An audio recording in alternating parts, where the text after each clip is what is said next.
Welcome to the Health Coach Nation podcast. My name is Hailey Rowe, and I'm a sales and marketing coach and LinkedIn lead generation service provider.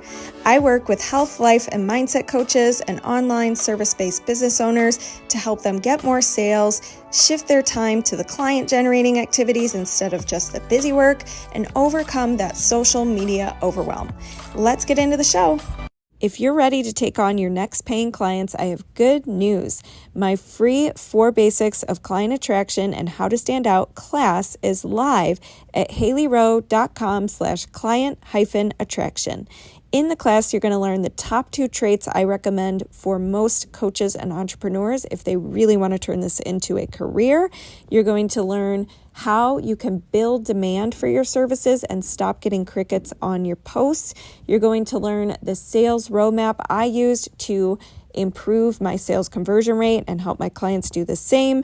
And you're going to learn so much more. So go to haileyrowe.com/client-attraction and get your copy of the class today. He's going to tell us all about his background, but his mom, Shalene, was also on the Health Coach Nation podcast. And I love how both of you have teamed up to help all the entrepreneurs and small business owners and coaches watching this with using Instagram, because it can be very frustrating when you put so much time into your content and you don't know what's going on with the algorithm. And so thank you for being here, Brock.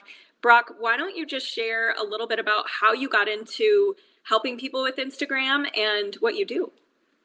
Of course. Yeah. Well, Hailey, thank you so much for having me. I'm excited to be here today.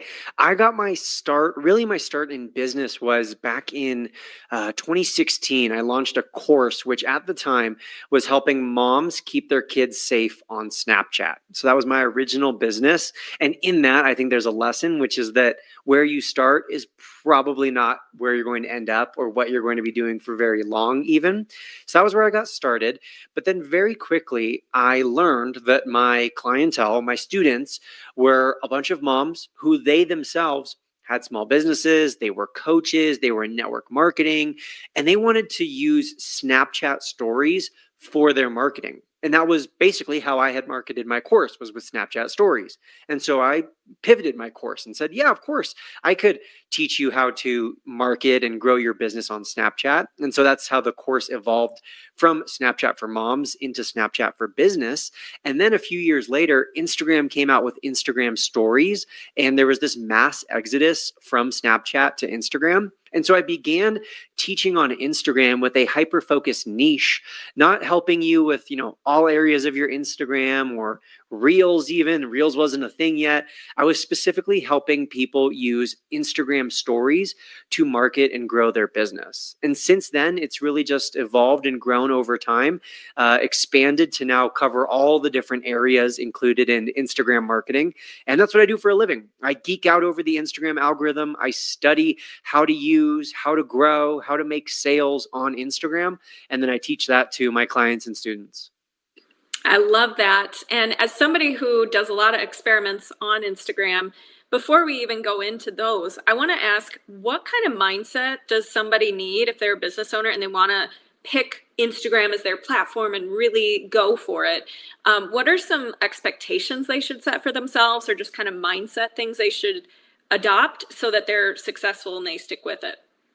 Such a great question. I'm so glad that we're starting with this question because I think most people are worried about the strategies and the ins and outs and the algorithms, when if their mindset isn't right, then none of it's going to work. They're not going to have success. It really is your mindset that makes all the difference. There could be 2 people in the exact same industry with the exact same product or past experiences.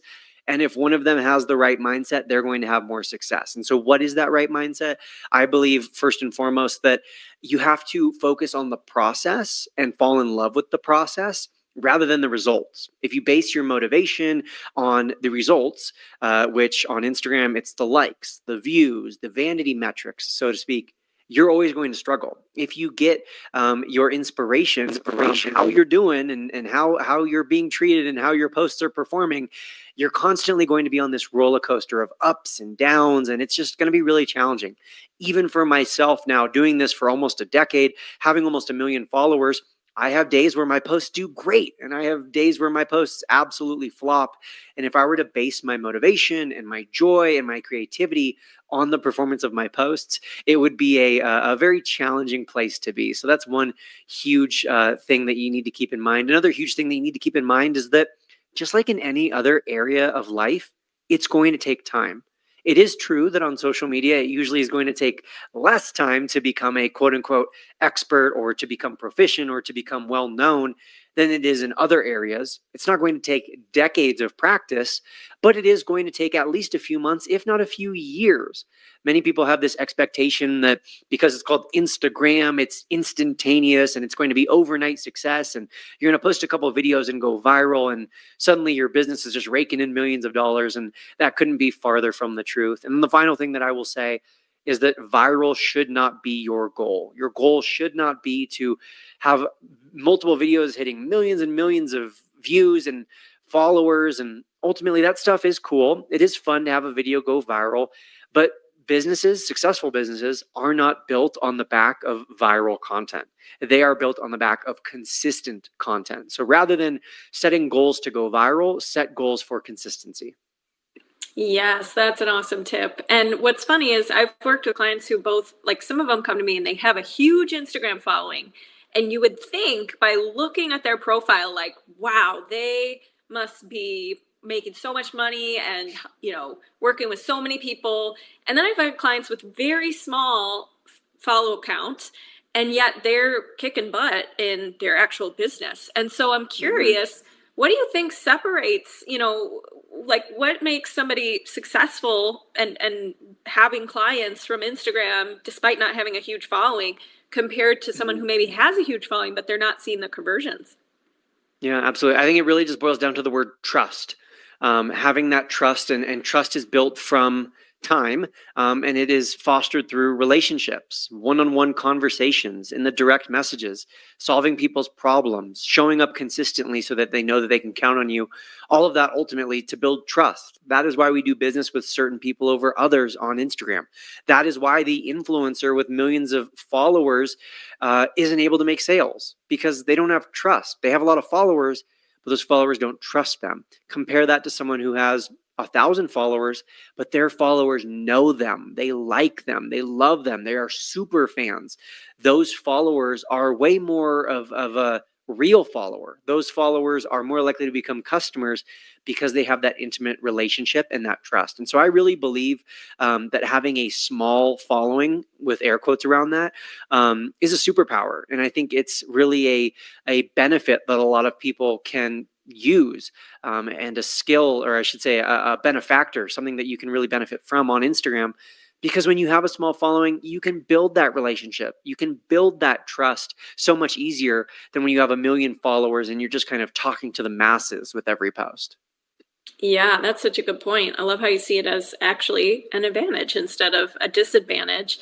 And now that we've kind of talked about some mindset things with consistency and how you get into it, enjoying the process instead of looking for the results, what are some strategic shifts that you're seeing work for this new year in 2025, and that you think are going to be, going forward, really useful for coaches and small business owners?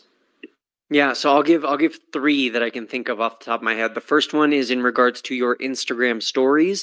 With Instagram stories, less is more. So what I mean by that is less total stories per day equals more views per day. Extrapolate that as far as you want, all the way down to one story per day. As little as one story per day is actually how you're going to get the most possible views per day. Each subsequent story that you post, you're going to get diminishing returns and less views. So less stories total, but also less talking head stories, those 60-second where you're just kind of rambling to the camera. If your goal is to increase your story views, post less stories and definitely post less of the talking head stories. Second thing that I would see that's really big and going to be very big in 2025 is focusing on share-worthy content on Instagram, the kind of content that is going to get shares. And when I say shares, I'm referring to sending a post to someone else. So if you see my post, you send it to your friend, that is a share. creating share-worthy content is going to be the biggest key to getting more views in 2025. Because if you think about it, it just makes sense. When one person shares a post with another, the number of views has just doubled. It's just gone from 1 to 2. If that post is shared in a group chat, to an Instagram stories, if it's shared to multiple people, all of a sudden the views can really multiply. And if you think about the fact that if just one of those people who received the post via a share also then shares it themselves, it's kind of like one of those forward emails from 2006 that just goes viral and reaches so many more people than it ever would have, ever would have otherwise.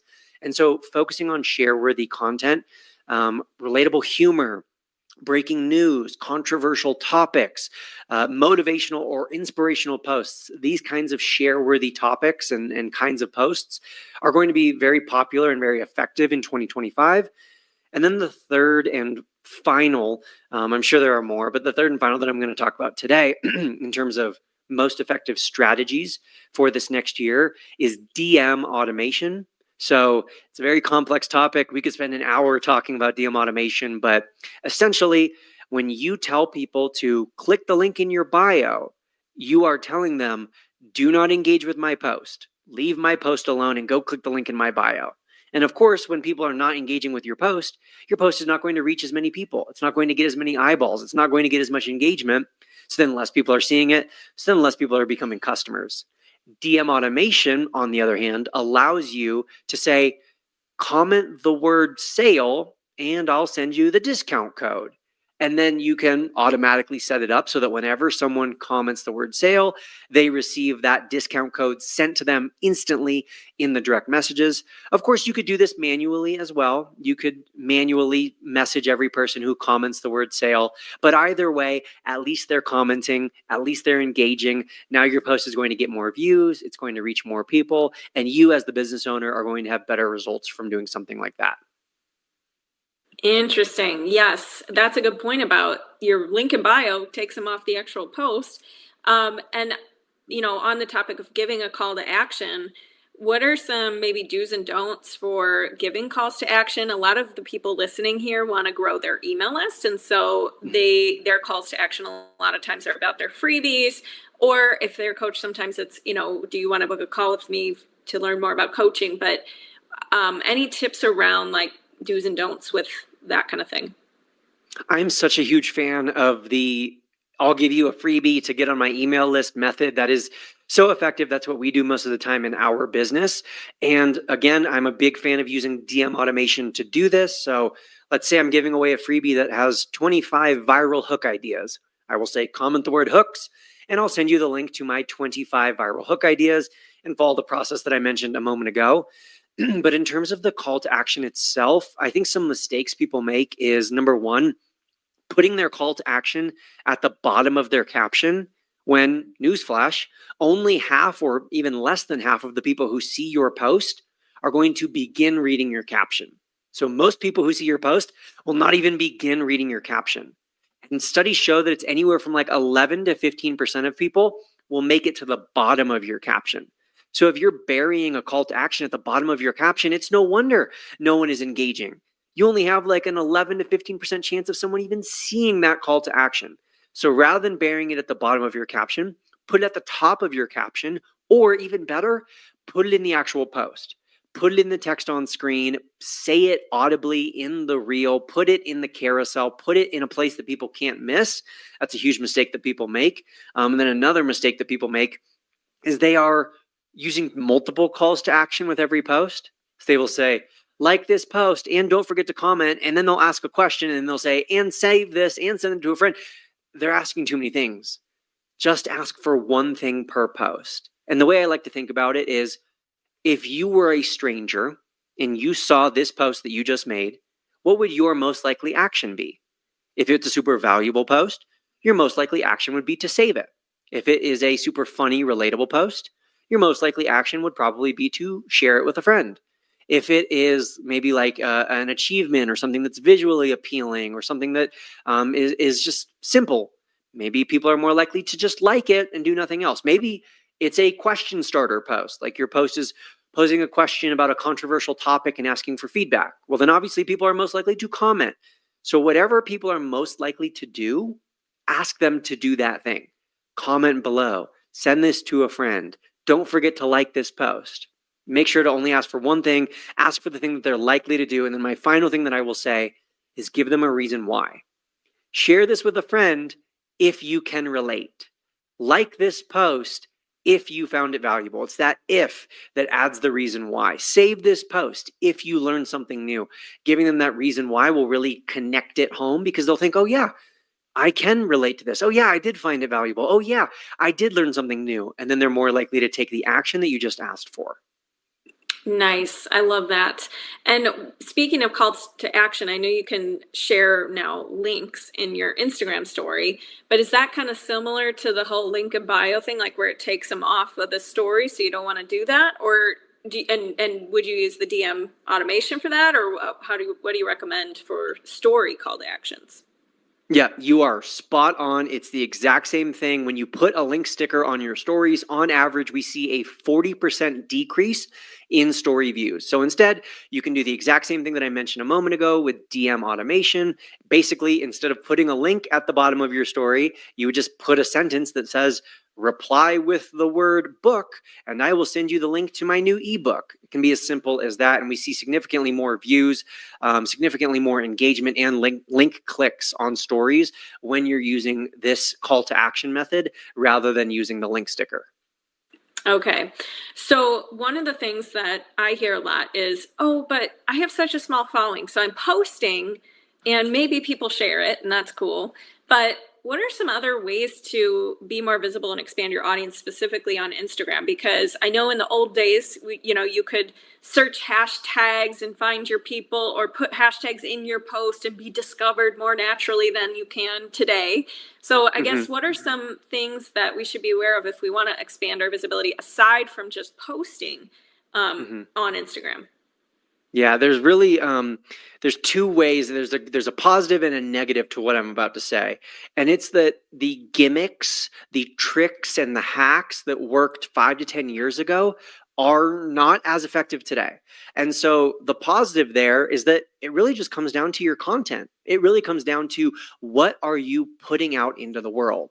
The negative is that you can't just, use the right list of hashtags or, follow some special formula and then suddenly you're going to reach a bunch of people. It's really going to come down to your content. So you mentioned one of the things, really the biggest thing to reach more people is shares. The algorithm at the end of the day is frustrating. It's hard to keep up with. It's ever changing. And so shares are how you kind of say, forget you to the algorithm, and it allows you to reach more people regardless of what the algorithm thinks. So again, creating that share-worthy content, creating the kind of content that really resonates with your audience. And then I think that being an active member of your community is important if you want to build a community. And so one tangible way that you can do that is by following, if you want me to put a number on it, 10 to 15 accounts in your niche or industry, and thoughtfully engaging with those accounts on the daily basis.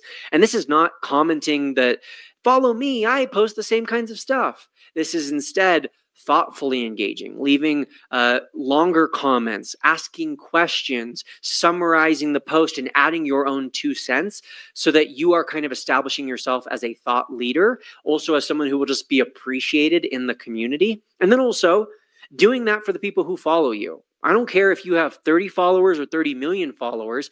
Engaging with your followers thoughtfully and intentionally is a great way to cultivate that community and thus reach more people.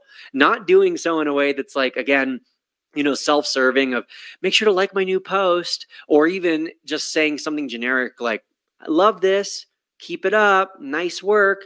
No, but actually taking the time to engage with your followers and watch their stories and take a genuine interest in their problems and their challenges that they're facing, they will reciprocate that, because that's human nature. When you give, you will get in return. And so I think that the more you can be an active member of your community and interact with your own followers, rather than just asking, what can they do for me? Ask what you can do for them. I think that makes a big difference in your own long-term growth and reach and engagement. Yes, I totally agree. And I think some people perceive that as like, well, no one wants to hear from me, or I don't want to be the one to I don't want to be reaching out.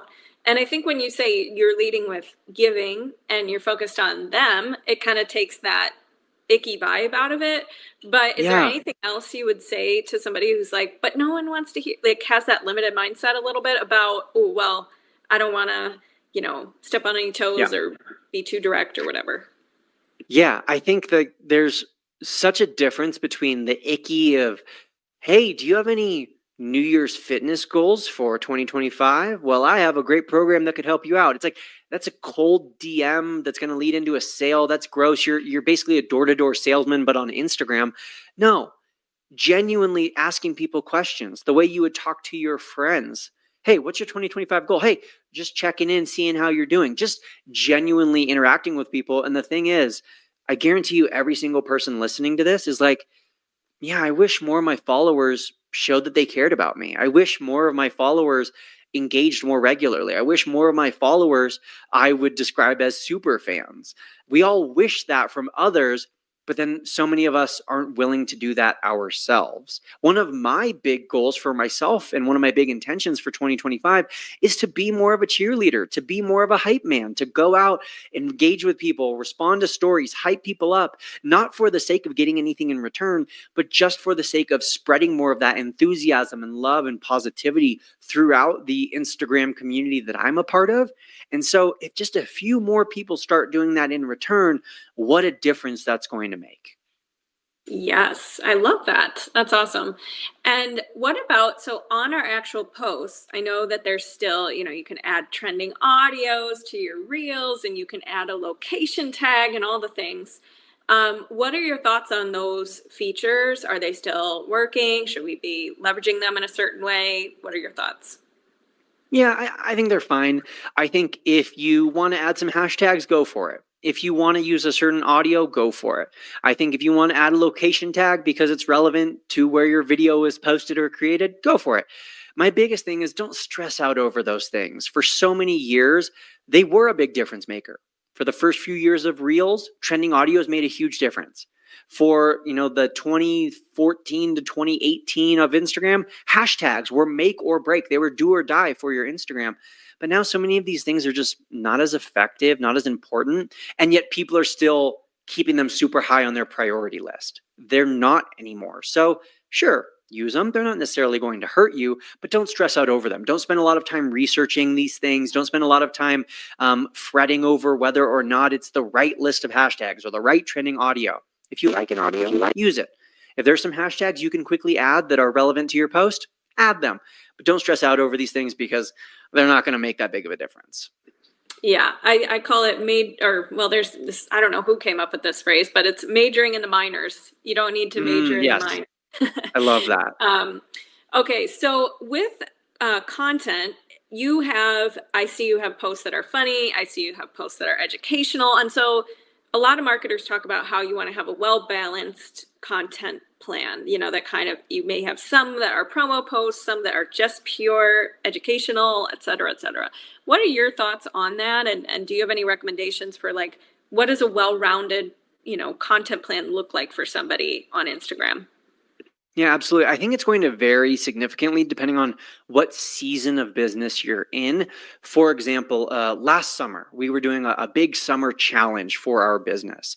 And so for about a 10-day period, 100% or close to 100% of my posts were relating to that challenge. They were promoting it in different ways. Some of the promotions were funny. Some of them were very direct and explicit. Some of them were more storytelling, but some of them were reels. Some of them were carousels. But because that was our focus, because there was a short window of promotion before that challenge, and our goal was to get a massive amount of people in the challenge, well, then I was going to make a massive amount of posts percentage-wise relating to the challenge. On the weekly, I would say I probably post 15 to 20 times to my feed per week on Instagram, and maybe only 3 of them per week are promoting something in my business, promoting one of my lead magnets. So if you do the math there, it's maybe 10% or less of my posts are promotional. But that's because we have numerous Instagram accounts that are growing and that are promoting the lead magnets and that are growing the business. We're also not in a season within the business where we're actively trying to get as many leads as possible. We also run ads so that I don't have to promote it as often as I would otherwise. But again, my strategy varies depending on what season we're in and what sort of promotional period we are a part of. But generally speaking, I would say for most people, if you're just kind of in a let's call it a more normal season of business, if such a thing exists, it's not like Black Friday or a special challenge coming up, then I would say a couple per week. Maybe let's say 25% of your posts, maybe even up to 50% of your posts are in some way driving people to the business. And that doesn't mean it's a hard sale, but maybe it's driving people to a freebie, freemium, lead magnet, whatever you want to call it. Maybe it's driving people to a ebook or a low price offer, an introductory offer, if you will. But I think that 25 to 50% of your posts falling in that category is a good general number to stick to. Nice. Okay. And speaking of, how often you should post, because that's going to determine what percentage is sales posts or not. It used to be, you used to hear things like, oh, well, if you post 3 times a week, every week and stay with that, Instagram likes that because you're consistent. Was the buzz. Or like, you don't want to, then there was a time where people are saying, oh, you got to post like 3 times a day to really make it on Instagram. What are your thoughts on frequency? Does it matter? Should we be concerned about that? What's funny is despite the quote unquote advice changing on this over the years, since 2020, so really for the last 5 years, the numbers show the exact same thing to be true. And even if you look back at 2018 and 2019, a lot of the data suggests this as well. And the data suggests that there is a direct correlation between posting frequency and growth rate. To say that another way, a more simple way, the more you post, the more you grow. And so I think this is where some people kind of get lost. They hear the more you post, the more you grow. And I actually had a one-on-one call earlier today where my client asked me, how much should I post? To which I responded, the more you post, the more you grow. To which she responded, so how much should I post? I can't tell you how much exactly you should post because that's going to be determined by your own goals, your own capabilities, your own season of life and season of business, your own resources. And so instead of, asking the question, how much should I post? I think we should all ask ourselves the question of what can I sustain? Because to your point about the person posting 3 times a week and the algorithm liking that consistency, the algorithm just likes consistency, period. And so do your followers. The audience likes consistency, period. Whether that consistency is 3 a week or 3 a day is going to be different for each business owner. Of course, the fact of the matter is the more you post, the more you grow, but that doesn't matter if you can't sustain whatever frequency you choose. So the biggest thing that I want people to take away is find the number they can sustain, challenge themselves to do a little bit more. So if it's, I can sustain 4 a week, challenge yourself to do 5 a week. In order to meet that challenge, maybe you have to add a new team member. Maybe you have to work smarter. Maybe you have to come up with a new system to be able to create that 5th post without having to work until 2 or 3 in the morning. So again, ultimately, the more you post, the more you grow, but sustainability is the biggest key. Yes. Okay. And, with Reels, I know that this is something that's also evolved over time with different things you're supposed to be doing with your Reels. And it used to be the whole lip syncing and dancing and pointing and all the things. And now it's kind of a mix. There's a little bit of everything in Reels.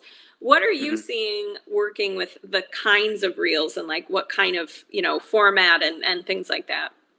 Yeah, I think that the dancing, the lip syncing, the soundbite audios of 2022 are far less effective now.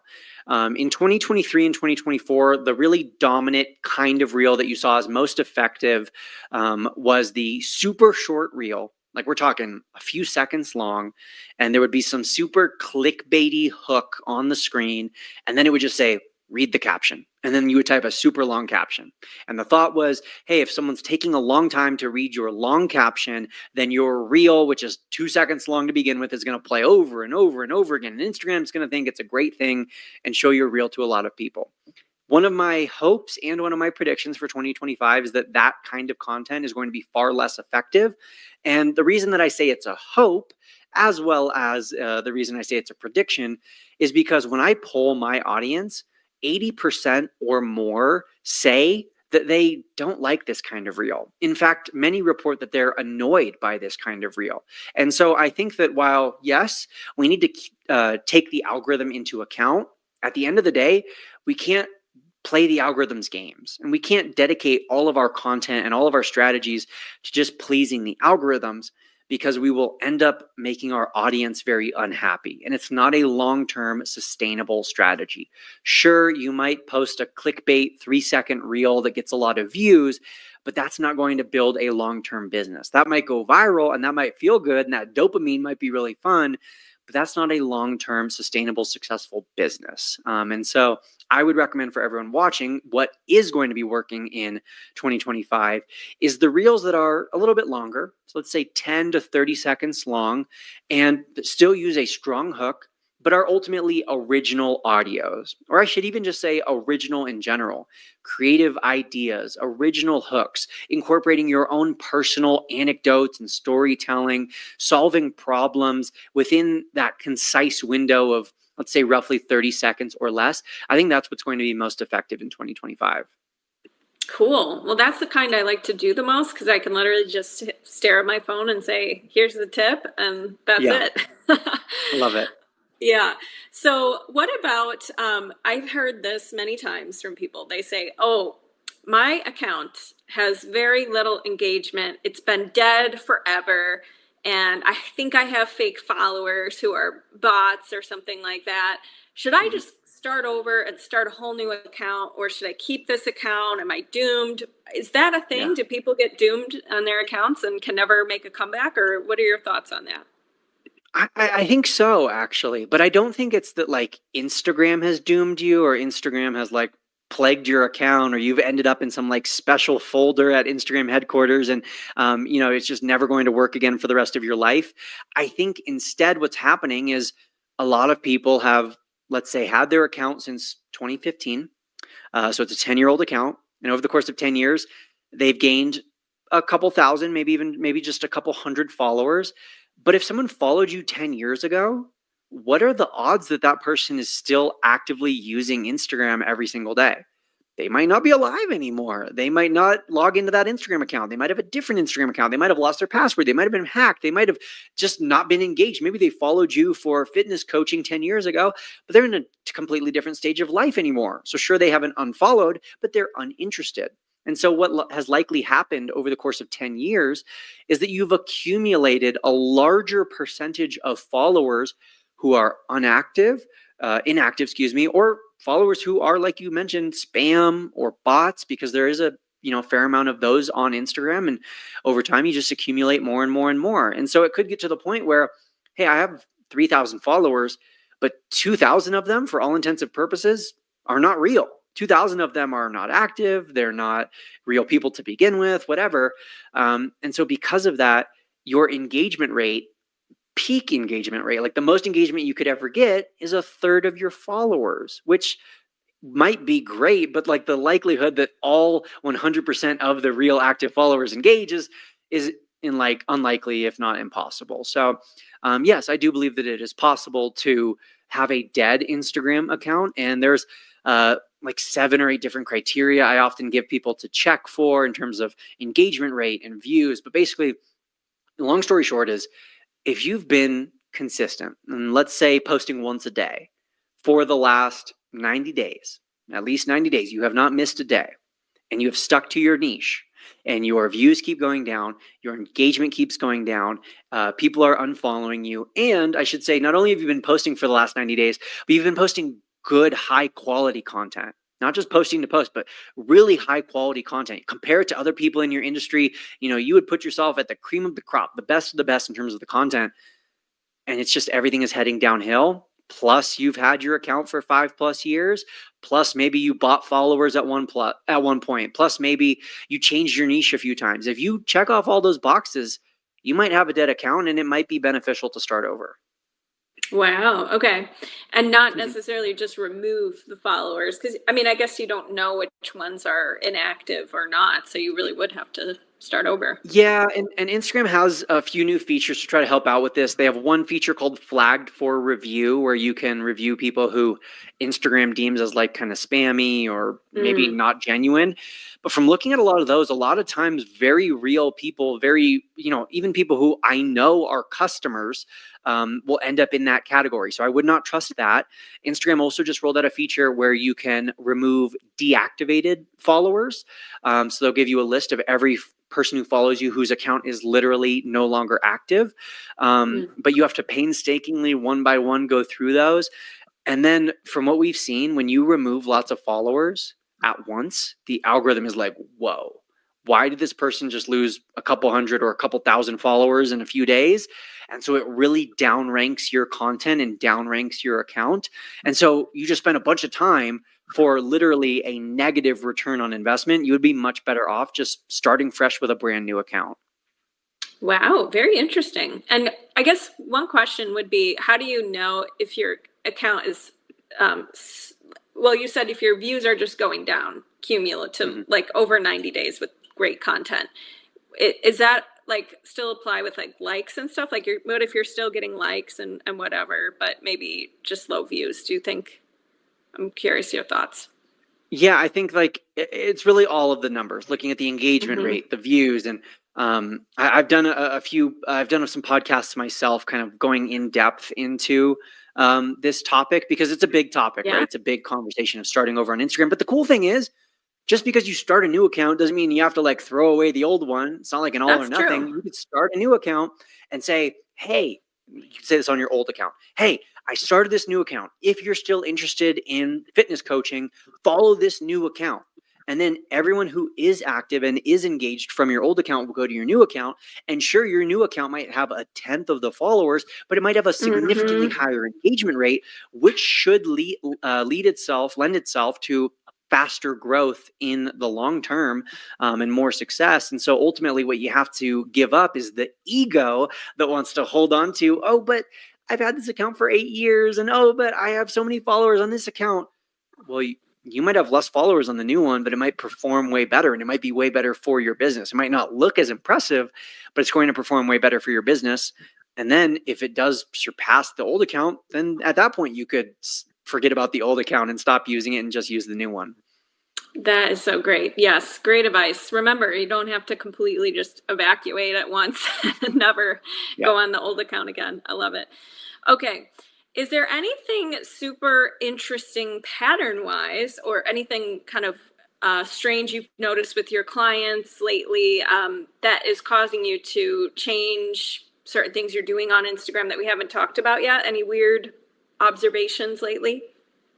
No, I'd say the biggest thing is the thing that I mentioned earlier about the less is more on Instagram stories, posting just a single Instagram story with lots of text, with DM automation and no subsequent stories for that day will usually lead you to getting more story views. That's really the biggest pattern and something that is probably not very intuitive when it comes to Instagram. That is not intuitive because I know when I was learning about Instagram and was really like focused on it, the whole thing was you got to post so many stories all the time, frequently, so that you keep popping up in their stories feed. So I'm really glad you brought that up today. Now you have the Insta Club Hub, which we're going to link to in the comments and in the show notes, which is only $9 a month, I believe. Is that accurate? There's a $7 trial, and then we have different monthly prices depending on how long you want to stay and what features you want to have access to. Okay, but the point is, it's very affordable. So why did you choose? I'm curious because I interview a lot of coaches and entrepreneurs, and we, want to know what was your thinking behind creating that offer and pricing it the way that you did. Well, in terms of creating the specific offer and why did we make it a membership compared to a course, compared to coaching, I've done over 500 one-on-one calls. And while I am an extrovert, I'm drained after I do a couple one-on-one calls. And I had plenty of days where it was 7 a.m. to 5 p.m., one-on-one call, hour after hour after hour, sneaking a protein bar. And so I just knew it wasn't sustainable to be able to coach as many people and help as many people as I wanted to help on a one-on-one basis. We thought about making a course, and I had done numerous courses before the Insta Club Hub. But the problem with creating a course around something like Instagram is Instagram is always changing. The algorithm is always updating. There's always new features. And so then as the business owner, I'm presented with a problem. Either I create a course and the day I release it, it's already outdated. And I just say, well, yeah, it's outdated. Oh, well. And I know, and I'm selling something that is ultimately not the best it could be.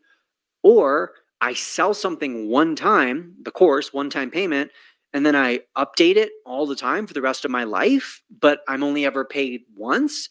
That's also creating a problem, because now I'm doing extra work, but I'm not necessarily getting paid for that extra work. And so that's where the membership model comes in very handy, because now people are paying a monthly subscription and we are updating it monthly. So there is a very fair trade-off in terms of work and payment. And then also you're able to make that payment much lower, because you're not putting in 300 hours of work to create this course, and it's this beautiful finished product with a bow on top, and then you're selling it once, you have to charge a lot.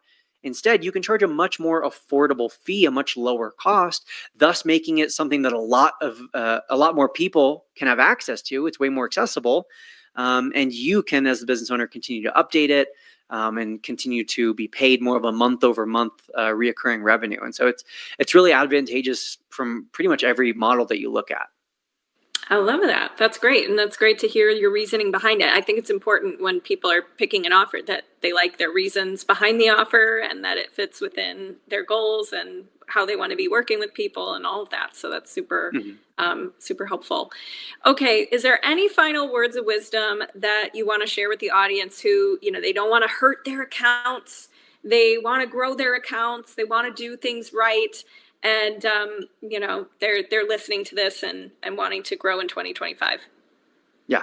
Stop worrying about wanting to not hurt your account. Just press post. The way you make a great post is by making 300 really bad posts, but learning from each one. And then the 301st post is a great post. You don't make great posts by watching more YouTube videos and buying more courses and attending more seminars. You make great content through practicing, through showing up. And fortunately, that's also how you grow on Instagram, through showing up, through consistently posting. And so I want to encourage everyone listening today to rip off that Band-Aid. Be scared, but do it anyways. Be scared, but post anyways. Just press post. Believe in yourself. You never know when you're one post away from growing your audience, one post away from growing your business, one post away maybe even from going viral. You never know. And it's usually the ones you least expect to do well that end up doing the best. And so just rip off that Band-Aid and just press post. Amazing. Well, thank you for being here today and sharing that. And where can everybody connect with you? The best place is on Instagram, Brock11 Johnson. There's that 11, so Brock11 Johnson. Best place to connect with me. Shoot me a message, and I'd love to get connected. Awesome. All right. Well, thank you so much for being here. Thanks so much for listening to this podcast. And if it's really helpful for you, I'd really appreciate if you share it and or leave a written podcast review. This tells the podcast sites that our show is useful, and it will be promoted to more people that way. Thanks again.